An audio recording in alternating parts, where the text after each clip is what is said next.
Recently, I've been hearing a lot of people say that they hate films that use CGI, and that movies should go back to solely using practical effects. They claim that modern movies rely too heavily on CGI and have lost the ingenuity and the magic that practical effects brought to their predecessors. But are practical effects really as great as people claim? Are digital effects really as bad, and can you even tell the difference? We decided to go back and take a look at the film that was responsible for pushing digital effects into the limelight. A film that forms part of almost every top 10 movie list that exists. A film that had 6 Oscar nominations and won 4. And that changed the way filmmakers approached and composited visual effects forever. As you've just seen, and despite what many of us may have believed to be true previously, the T-1000's exploding bullet wounds were actually a practical effect. Flower-like shapes were made out of rubber latex material, backed with soft foam rubber or polyfoam, which was then vacuum metallized to achieve the chrome look. These spring-loaded flowering mechanisms were attached to a fiberglass chest plate worn by Robert Patrick under a Prescott costume, and were actuated by a single radio-controlled cable pin release. The pin's release would open the petals, replacing that area of the costume with the chromed bullet splash. However, the healing process of these wounds could not be achieved convincingly by using practical effects, and therefore had to be done digitally. So they cut away from the T-1000 with the practical effects, and when they cut back, it was to T-1000 with digital bullet wounds. You can see the difference between the two more easily in the scene where T-800 and T-1000 first meet. Here, the practical flowers clearly protrude from his uniform, but later on here, in the digital version, the wounds are an integral part of his uniform, and you can even see the uniform itself morph and warp along with the wounds as they heal. Watch this seam here, or his name tag here. Another scene that on the face of it looked like a totally digital effect, but was in fact almost completely practical, was the milk carton scene. The actress wore a prosthetic arm, and her real arm was concealed underneath her shirt. The actor had a retractable blade mounted on the side of his head, and the end of the prosthetic blade went through the milk carton and just slightly into his mouth. Here you can see a practical test they did for the effect. As you can see, they had to physically hold on to the milk carton so the blade could be pulled out. But the shot was more convincing when the actor actually let go of it. To solve this problem, they had someone hold the milk carton in place with a stick that was hidden just out of frame.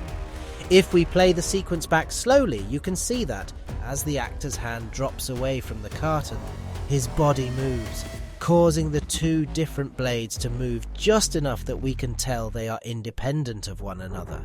And later on in the sequence, they give away that the arm is a prosthetic one when its movement causes her shirt to buckle right here. And of course, just as they did for healing the bullet wounds earlier in this scene in order for the blade to morph convincingly back into an arm and then for the T-1000 to morph back into its policeman form, they also had to use CGI.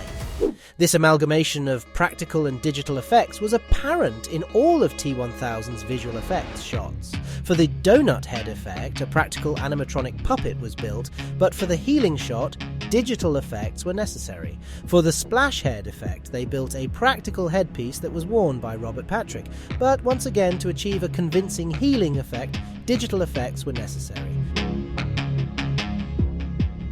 For the Cleave Man effect, Robert Patrick wore a prosthetic with a hand that could be puppeteered, and again the healing shot was CGI.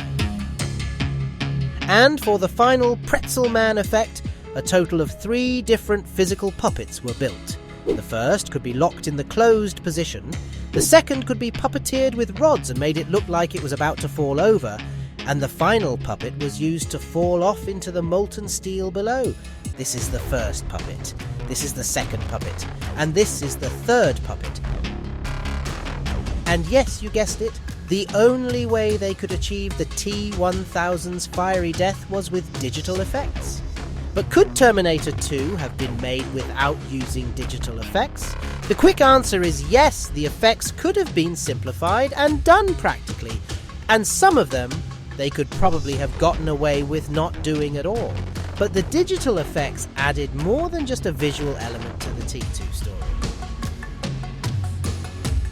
They showed us that the T-1000 could silently rise up through the floor beneath you and drop down from the ceiling above. They showed us that if you hid behind iron bars, it would just walk through them. That if you sped away in a car, it would just chase you. And that if you shot it in the head, it would just heal. And in addition to all of this, the T-1000 could impersonate anyone or anything. Without these effects to show us this, the T-1000 would not have seemed so powerful, and therefore it wouldn't have seemed as dangerous. The T-1000 would not have seemed so ruthless, and therefore our animosity toward it would have been less, and the T-1000 would not have posed such a huge threat, and therefore vanquishing it wouldn't have been such a conquest.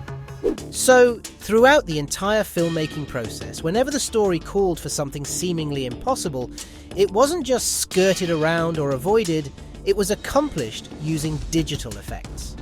Whenever an effect was deemed to be too complex to achieve practically, it wasn't substituted or compromised. It was accomplished using digital effects. A brilliant movie like Terminator 2 can only be created when brilliant artists and brilliant directors are willing to use any methods, materials, techniques, or technology they have available to them in order to best tell their story. So, going back to our initial question, has CGI really taken the artistry away from filmmaking? Well, according to practical effects legend Stan Winston, every time there is a new technology, there is a paranoid faction of less than brilliant artists who feel that it's the end of their career and who fail to understand that art cannot die. New technology only exists to serve the artist, art never dies.